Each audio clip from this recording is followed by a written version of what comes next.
Have you ever had a nightmare so vivid that even after waking, you weren't sure if you had truly escaped? I'm Desmond Gray, a journalist obsessed with the unknown, stories that walk the razor-thin line between the explainable and the supernatural. But nothing I've ever investigated could prepare me for what I'm about to share. This is not just a story about a nightmare. It's a story about a nightmare that followed me into the real world and refused to let go. If you're brave enough to join me on this journey, subscribe to the channel now, because the things I uncover are not for the faint of heart. These are stories that stick with you, stories that linger in the corners of your mind long after you've closed your eyes. It began on a night like any other, or so I thought. I went to bed late, exhausted from a day of chasing leads. But as soon as I closed my eyes, I was pulled into something far darker than a simple dream. In it, I stood in front of an old house, abandoned, but still alive in a way that sent a shiver down my spine. The moon hung low in the sky, casting twisted shadows across the rotten wood. There was something wrong with the air around it, thick like smoke, making it hard to breathe. The sound of distant whispers, too faint to understand, but too loud to ignore, filled the space around me. My skin prickled, and deep down, I knew I shouldn't step inside. But I did. And that's when it all began. I know what you're thinking. It was just a dream, right? That's what I thought too. Until the house appeared again, night after night, like it was waiting for me, calling me back. But dreams can't hurt you, right? Or can they? It was supposed to be a normal night. I had crawled into bed, the weight of exhaustion pulling me under quickly. But as my eyes closed, I was thrown into a place far darker than I could have ever imagined. I found myself standing in front of that house again, the same decaying structure from the previous nights. It stood there like a rotting corpse, with broken windows that seemed to watch me like hollow eyes. The sky above was unnaturally dark, as if the stars themselves had vanished, leaving only an oppressive void. The silence was deafening, broken only by the slow, rhythmic creaking of the house's boards, as though it were breathing. Each breath from the house seemed to pull me closer, dragging me into its depths. I felt the air grow heavier as I stepped forward, thick with the scent of damp earth and rot. As I moved, the ground beneath my feet felt wrong, spongy, like something was buried just beneath the surface, waiting to rise. A cold shiver crawled up my spine as I reached the front door, its wood splintered and ancient. With trembling hands, I pushed it open. The door groaned like a dying animal, the sound echoing through the dark corridors that lay beyond. Inside, the air was different, stagnant, thick with decay and something else. A smell so strong it made my stomach turn. It was the sickly sweet odor of something long dead, hidden just beyond sight. As I stepped inside, the sound of faint, muffled laughter echoed down the hall. A child's laughter, but there was something wrong with it, a distortion that sent a wave of nausea through me.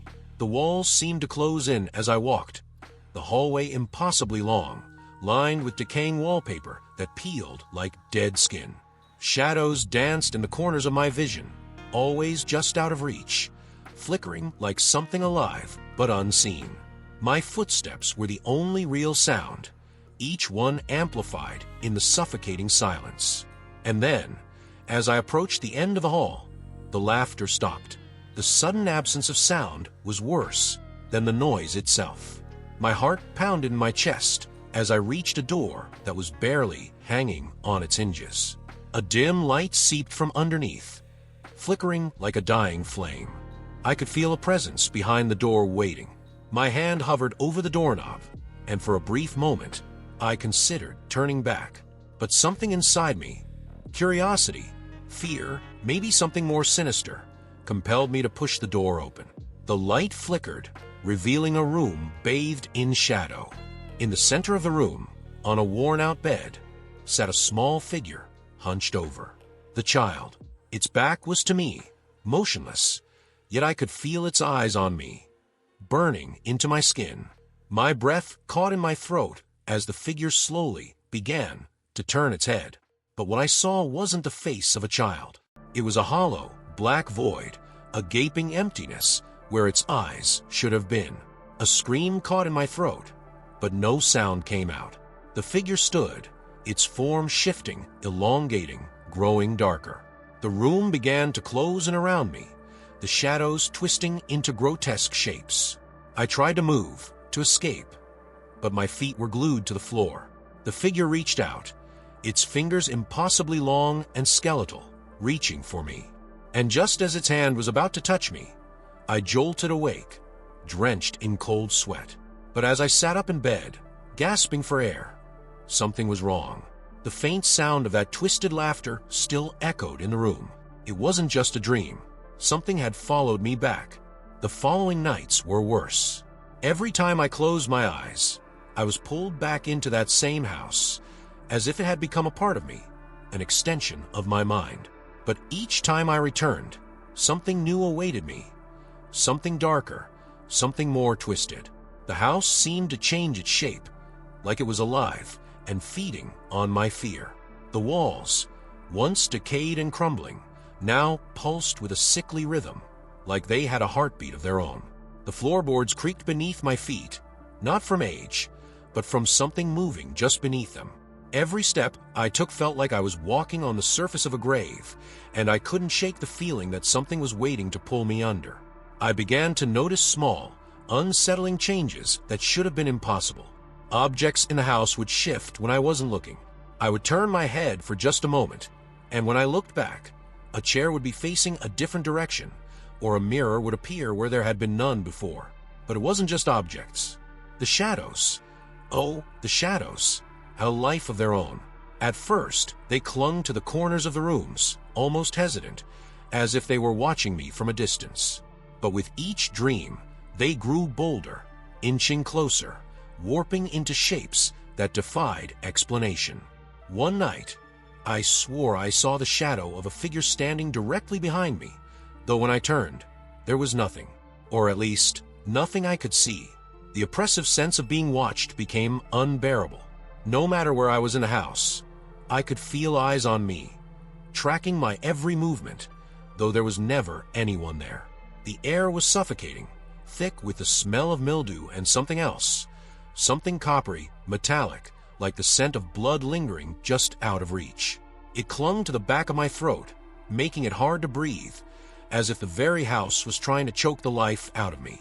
Then came the child, the figure that haunted my every step in the dream, always out of reach, but always there. I would catch glimpses of it, just a flash of movement out of the corner of my eye, or the sound of soft, echoing footsteps down the hallway. But when I turned to look, the hallway would stretch out into impossible lengths, disappearing into a yawning darkness that seemed to swallow everything whole. I knew it was playing with me, toying with my fear, pushing me deeper into its twisted nightmare. One night, as I ventured further into the house, I found a door that hadn't been there before. It was slightly ajar, a dim light spilling out from within, casting long, flickering shadows across the floor. My heart pounded in my chest as I approached it, every instinct screaming at me to turn back. But I couldn't. Something, whether it was curiosity or fear, drove me forward, compelled me to open that door. Inside was a small room, barren except for a single object placed on the floor, a child's toy, a stuffed bear, its fur matted and torn. But there was something horribly wrong with it. Its eyes had been removed, leaving behind empty, black sockets that seemed to stare into my soul. The temperature in the room plummeted, and the air felt heavy, thick with an unseen presence. My skin crawled as a faint whisper echoed from the corner of the room, soft at first, but growing louder, more insistent. It was a child's voice, calling my name. My blood ran cold as the whispering grew into frantic murmurs, surrounding me, drowning out all other sounds. The shadows in the room began to move, swirling around the bear, creeping closer to me. And then I saw it, the reflection of the child in the cracked mirror on the wall. But this time, it wasn't just a fleeting image. The child was standing there, motionless, its hollow eyes locked onto mine. A wave of terror gripped me as the child lifted its hand, pointing directly at me. My throat tightened, my body frozen in place, and for a moment, I couldn't breathe. The shadows closed in, suffocating me, and just as the child took a step forward, I bolted awake, gasping for air. But this time, the terror didn't fade. The shadows, the whispers, the feeling of being watched, they followed me back into the waking world. My bedroom felt different, colder, darker, as if the house had left a piece of itself inside me. The faint sound of the child's voice still echoed in my ears, and when I glanced toward the mirror in my room, I could swear I saw a dark figure standing just behind me, watching, waiting. I didn't want to sleep anymore. Every time I closed my eyes, I was pulled deeper into the nightmare, as if the house had become more than just a dream. It was a place that was slowly taking over my reality. But exhaustion eventually won. When I finally fell asleep, the house was waiting for me, this time darker, more twisted, and far more alive. The shadows clung to the walls like living, breathing things, shifting and pulsating as I walked through the familiar decayed hallways. The floor beneath me groaned with each step, the wooden boards bending unnaturally as if something underneath was trying to break free.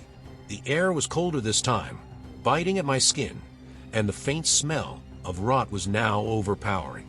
The whispers started again, soft, distorted, as if coming from deep within the walls themselves. But tonight, there was something different. The child wasn't just a distant presence anymore. I could feel it near me, its breath cold against my neck, its invisible eyes locked onto every move I made. I couldn't see it, but I knew it was there, lurking in the darkness, just beyond the edge of my vision. My heart raced, and fear gripped me like a vice, tightening with every second. As I reached the end of the hallway, I saw it. The same door I had seen in previous dreams, slightly ajar, with that dim, flickering light seeping out. But this time, something was different. The light wasn't warm or inviting. It was cold, harsh, and flickered like a dying bulb about to go out. My hand trembled as I reached for the doorknob. The air seemed to thicken, pressing down on me, as if the house itself was trying to stop me from opening the door. But I couldn't turn back now. I needed to know what was inside. I pushed the door open, and my breath caught in my throat. In the center of the room stood the child, a small, pale figure, its back turned to me.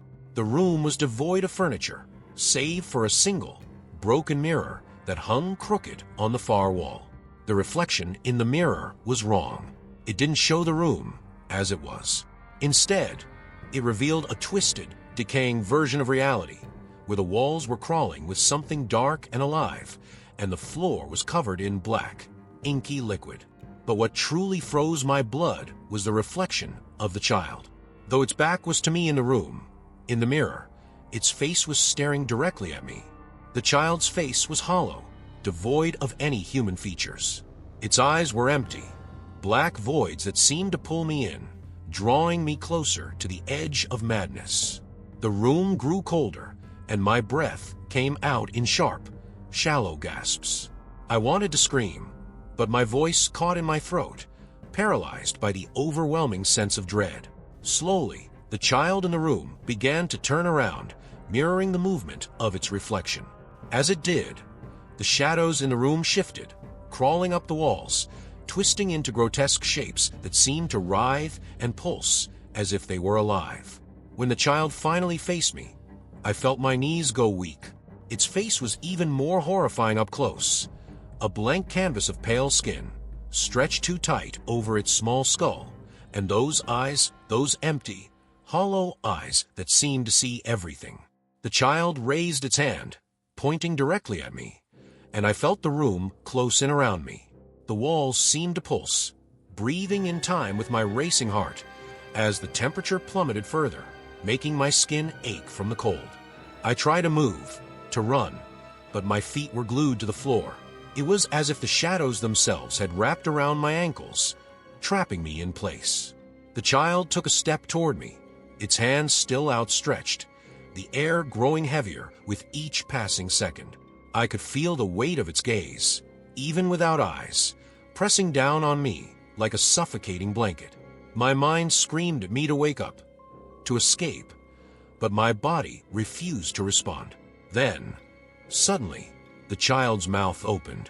No sound came out, just a gaping black hole, wide and endless, as if it was ready to swallow me whole. The shadows surged forward, wrapping around my body, cold and suffocating. The pressure was unbearable, crushing me from all sides. My vision blurred as the darkness closed in, and just when I thought I would be consumed entirely, I jolted awake, gasping for air. But something was wrong. I wasn't safe. The feeling of being watched lingered, and the room was unnaturally cold, just like in the dream. My heart pounded in my chest as I glanced at the clock. It read 3:33 a.m., the same time every night. And then I heard it, faint but unmistakable. The sound of that child's distorted laughter echoing through the walls of my room. It wasn't just a nightmare anymore. Something had crossed over. Something had followed me back. After that night, I knew something had changed. The dream was no longer just a figment of my mind. It had reached out, crawling into my reality, twisting it. The air around me felt different, heavier, as if the very atmosphere carried the weight of unseen eyes. I couldn't shake the feeling that I wasn't alone, even when I was wide awake. Shadows moved in the corners of my vision, too quickly to catch, but always just enough to make my skin crawl. And then there was the laughter, that haunting, distorted sound that seemed to linger just beyond my hearing, as if it was daring me to listen closer. I couldn't focus on anything else. Work, conversations, even the simple act of walking down the street felt surreal, like I was stuck halfway between two worlds, the one I knew and the one that had somehow bled through from my nightmares. My thoughts kept circling back to the house, the child, and those hollow eyes. It didn't feel like a coincidence. Something about it felt too real, too specific, like a memory clawing its way to the surface. I needed answers. Driven by an almost manic need to understand what was happening, I started researching, diving deep into old newspapers, forgotten archives, and urban legends. It wasn't long before I stumbled upon something that sent a cold shock through my entire body. The house in my dreams wasn't just a random creation of my subconscious. It existed, hidden in the outskirts of a town I had never visited, far from where I lived, but unmistakably the same place. A decrepit, long-abandoned property that locals refused to go near. The more I dug, the more disturbing the details became. There were reports, decades old, about a missing child who had vanished from that very house. The articles described the child as small, pale, and silent, with a blank expression that sent shivers down the spines of those who had last seen them. The case had gone cold, the investigation abandoned after years of fruitless searching. But that wasn't the most unsettling part. The eerie details matched the figure from my dream. The hollow eyes, the stillness, the overwhelming sense of something wrong. How could I have dreamed of a place and a child I had never known existed? The deeper I went, the more I uncovered a history of disappearances linked to the house. Over the years, people had gone missing in its vicinity, never to be seen again. The common thread in each case: they had all mentioned strange dreams about the house before they vanished. A few survivors spoke in hushed tones about the child, about seeing the same figure I had seen, watching them, calling to them in their sleep. Their descriptions mirrored my own experience. The cold, the shadows, the inescapable pull that drew them back night after night. But the final piece of the puzzle came when I stumbled upon an old, grainy photograph buried deep within the archives. It was the house, taken decades earlier when it was still inhabited. My heart stopped as I examined the image closely. There, scratched into the wood of the front door, was a symbol, a crude, childlike drawing that I recognized immediately. It was the same symbol I had seen in my dreams, etched into the mirror, drawn by the child in shadow. And then, a chill shot down my spine. The symbol wasn't just from my dream. I had seen it before, years ago, in my own life. Memories I had buried long ago began to surface. I remembered being a child, visiting a distant relative's home. It was an old house, much like the one in my dream, though I had only been there once.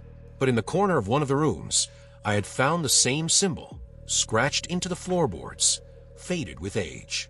At the time, it had seemed like nothing more than a strange carving, but now the connection was undeniable. Somehow, I had been linked to this nightmare long before it had ever invaded my sleep. The realization hit me like a freight train. This wasn't just a dream. The house, the child, the symbol, they were all tied to something much deeper, something from my past that I had long forgotten. But the more I uncovered, the more I realized that this wasn't just about me. The missing people, the cold cases, the whispers of a cursed house, it was all part of something much larger, something dark and ancient that had been lurking in the shadows, waiting for someone like me to get too close. I couldn't stop now. I was in too deep. The line between reality and nightmare was blurring, and I had no choice but to keep going, even if it meant risking everything. Whatever was haunting me, whatever had followed me out of that dream, wasn't done yet. And the more I learned, the more I realized that the house was only the beginning. Something far more sinister was calling me, pulling me toward an inevitable confrontation with the unknown. As the days bled into each other, my obsession with the house deepened, and so did the sense of dread that followed me like a shadow. Every lead, every piece of information I uncovered only raised more questions. The line between reality and the nightmare world I kept returning to was vanishing. The house had taken root in my mind, and no matter how much I tried to escape it, I found myself drawn back, both in my dreams and now, horrifyingly, in the waking world. The feeling of being watched never left me, and each time I turned a corner or glanced in a mirror, I expected to see the child, its hollow eyes staring back at me. I knew I couldn't keep avoiding it. The pull was too strong. The answers wouldn't come unless I faced it directly. So, driven by a desperate need for closure, I made the decision to visit the house in person. It felt like walking into a death sentence, but what other choice did I have? If I didn't go willingly, I had no doubt the house would find a way to drag me back on its own terms. Armed with nothing but fear and determination, I drove to the outskirts of the town where the house sat, rotting and forgotten by time. The road leading to it was long and twisted, surrounded by dense trees that seemed to close in as I approached. The sky was unnaturally overcast, and the air grew colder with every mile, as if the house itself was aware of my impending arrival. When I finally reached it, the sight sent an icy shiver through me. It looked exactly like it did in my dreams, perhaps worse.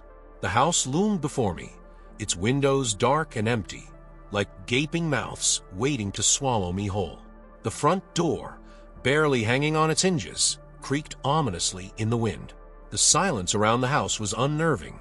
No birds, no rustling of leaves, just a suffocating quiet that pressed down on me, amplifying the pounding of my heart.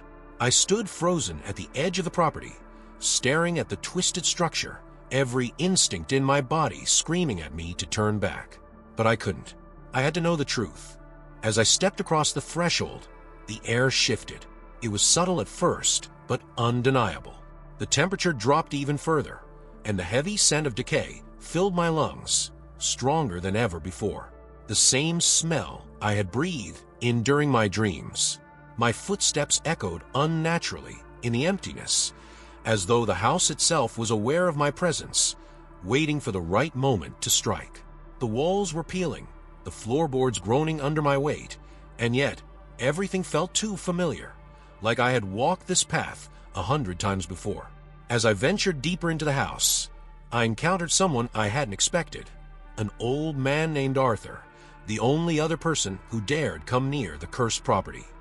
He lived nearby and had kept a wary eye on the house for decades.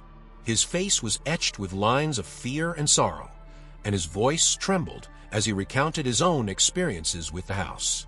He had seen the child too, once years ago. He had heard the laughter, felt the cold fingers of the shadows brush against his skin. But unlike me, Arthur had managed to stay away. He warned me that the house was more than a nightmare. It was alive, feeding off the fears of those who wandered too close. He spoke of others who had been drawn in, much like I had, and never returned. His words chilled me to the bone, confirming the darkest of my suspicions. I wasn't the first, and I wouldn't be the last. But something in his eyes told me there was more. I pressed him for details, and reluctantly, he revealed that there had been a ritual, a summoning. Years ago, before the child had vanished, the house had been the site of something far darker than any simple haunting. A group had tried to open a door to another realm, to bring something through. They had succeeded, but not in the way they intended. Instead of summoning a spirit, they had unleashed something far worse, a force that now held the house in its grip, using the child as its anchor. The child, he explained, wasn't just a ghost. It was a conduit, a vessel for something ancient and malevolent that had no name. The weight of his words settled over me like a cold fog. This wasn't just a mystery to solve or a nightmare to escape. It was something far more dangerous. The child, the dreams, the house. It was all connected to this ritual, to something that had been set in motion long before I ever entered the picture. And now, that darkness had its sights set on me. The realization hit me like a punch to the gut. I wasn't just a bystander in this. I had been chosen. Arthur's warnings echoed in my mind, but I couldn't stop now. I had to see it through, to confront whatever was waiting for me inside that house. The pull was stronger than ever, and deep down, I knew that leaving wasn't an option. Whatever was behind this nightmare, whatever had trapped the child and was now hunting me, had to be faced. And so, despite the terror clawing at my insides, I stepped further into the darkness, knowing that with every step, I was sealing my fate. As I descended deeper into the house, every step felt heavier, as if the air itself were thickening, slowing my movements. The walls seemed to close in around me, pulsing with an energy that was both alive and hostile. The house wasn't just old. It was rotting, decaying from the inside out, as though whatever dark force had taken root here was consuming it from within. Shadows danced along the walls, but they weren't normal shadows. They twisted and stretched in unnatural ways, forming shapes that I could only catch glimpses of before they dissolved back into darkness. And then there was the sound, faint at first, but unmistakable. The soft, rhythmic tapping of footsteps. Not mine. The child was near. As I reached the end of the hallway, there it was. A door I hadn't seen before, cracked open just enough to let a sliver of dim, flickering light escape. The air around it was colder, the temperature dropping to the point where my breath came out in short, visible puffs. My heart pounded in my chest, a slow, thunderous beat that seemed to echo through the silence. Every instinct screamed at me to turn back, but I couldn't. I had come too far. Whatever was behind that door held the answers to everything. The dreams, the child, the darkness that had crept into my waking life. With a trembling hand, I pushed the door open. The room inside was small, dimly lit by a single, flickering light bulb hanging from the ceiling. At first glance, it looked empty, but then my eyes were drawn to the center of the room. There, on the floor, lay a small, weathered journal, its pages yellowed with age, its cover cracked and worn. It looked out of place, almost innocent amidst the oppressive darkness. But as I stepped closer, I realized the journal wasn't just a forgotten artifact. It was pulsing, vibrating with the same malevolent energy that coursed through the house. I knelt down and hesitantly picked up. The second my fingers touched the worn leather, a shock ran up my arm, freezing me in place. The temperature in the room plummeted further, and the shadows around me thickened, pressing closer, as if the house itself was watching me. I opened the journal with shaking hands, revealing pages filled with scrawled handwriting, erratic and frantic, as if written in a state of madness. The words on the pages told the story of a group of people who had performed a ritual in this very house, decades ago, trying to contact something on the other side. They hadn't been prepared for what they unleashed. The pages described a summoning of a dark force, something ancient, something that had existed long before human memory.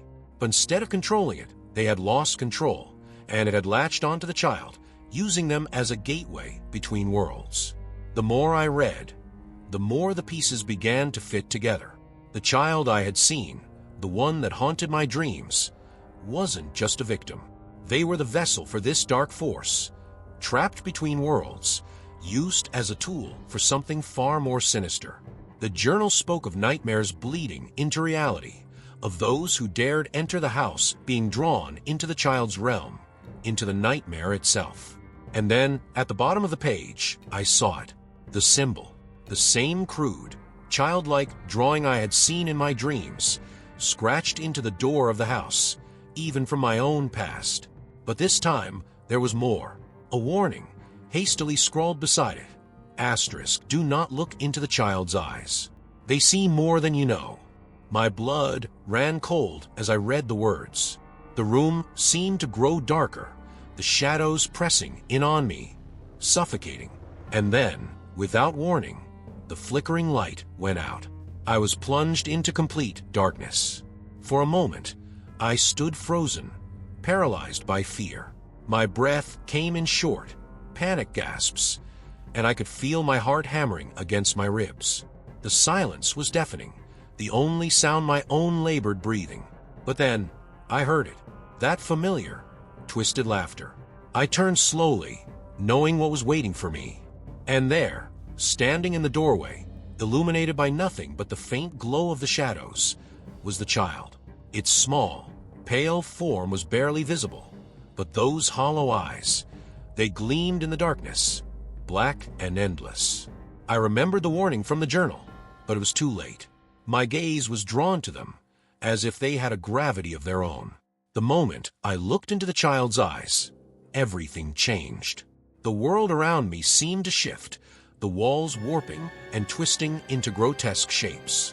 The air grew impossibly heavy, thick with the stench of decay and something far worse, something ancient and rotting. The child stepped forward, its movements slow and deliberate, and as it did, the shadows surged toward me, wrapping around my body like cold, skeletal fingers. I tried to move, to run, but my body refused to respond. I was trapped, held in place by the weight of the child's gaze. Then, the child opened its mouth. But instead of a scream, a torrent of voices poured out. Whispers, screams, distorted sounds that clawed at my mind, tearing at the edges of my sanity. It wasn't just the child speaking. It was the darkness inside of them, the force that had taken hold of their soul. It wanted something from me. And in that moment, I knew I was standing at a crossroads. Whatever this dark force was, it had chosen me for a reason. I could feel it pulling at me, drawing me deeper into its grasp. I was faced with a choice. I could surrender, allow the darkness to take me, to become a part of the nightmare, or I could fight. But I knew that fighting wouldn't come without a cost. Whatever I chose, nothing would be the same. And in that moment, as the child stepped closer, I realized that this was more than just a confrontation with the unknown. This was a battle for my soul. What happened next is a blur, a nightmarish fog of terror and confusion that I struggled to piece together. One moment, I was staring into the hollow eyes of the child, my mind teetering on the edge of madness. The next, I was somewhere else, somewhere darker, an inky blackness that felt like it stretched on forever.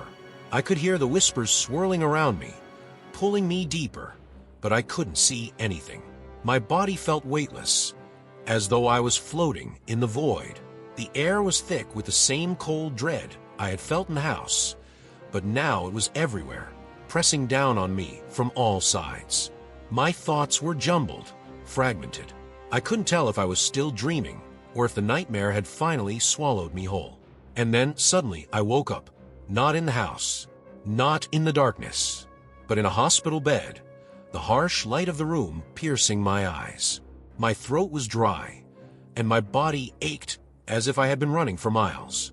A nurse stood by my bedside, her face tight with concern, but when I asked her how I had gotten there, she could only offer a confused shrug. "You were found unconscious in the woods," she said. "No one knows how long you were out there." The words hit me like a punch to the gut. The woods. I had no memory of leaving the house, no recollection of how I had escaped that nightmare. But as I lay there, trying to make sense of it all, one thing became terrifyingly clear. The nightmare wasn't over. Something had followed me back. The shadows in the room felt too thick, too dark, and that feeling of being watched still lingered, stronger than ever. I tried to push the thoughts aside, telling myself it was just the after effects of the ordeal. But deep down, I knew that was a lie.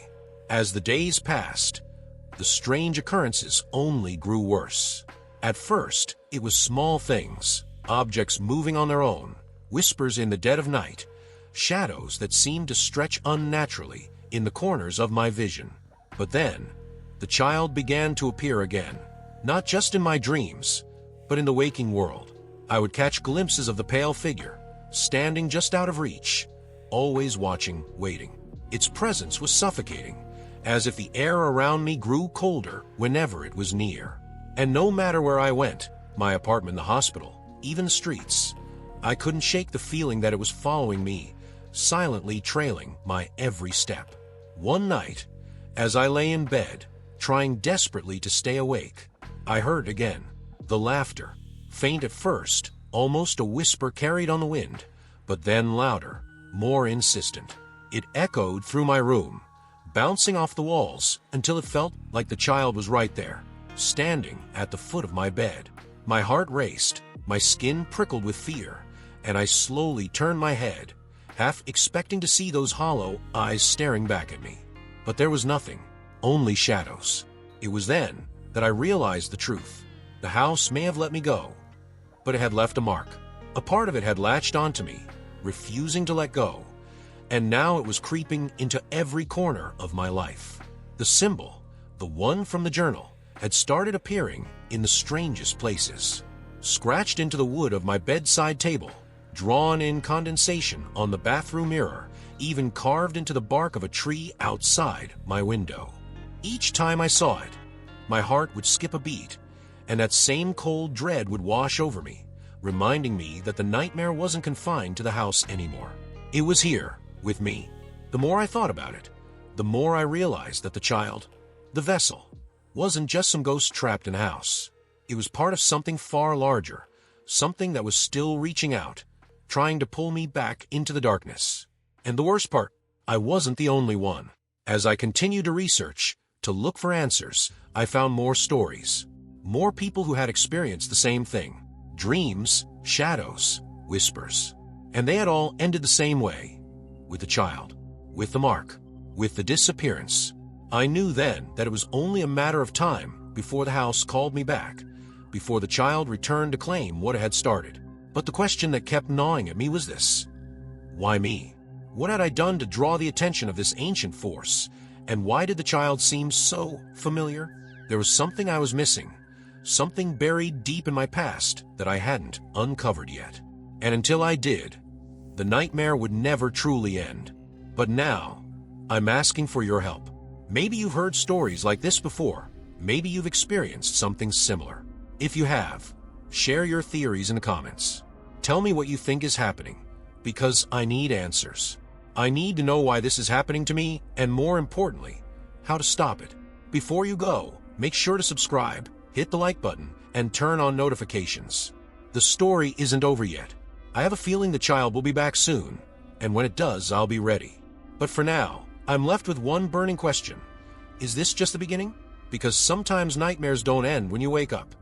And what happened in that house may just be the start of something far worse. The question I keep asking myself is this: what if I never truly escaped?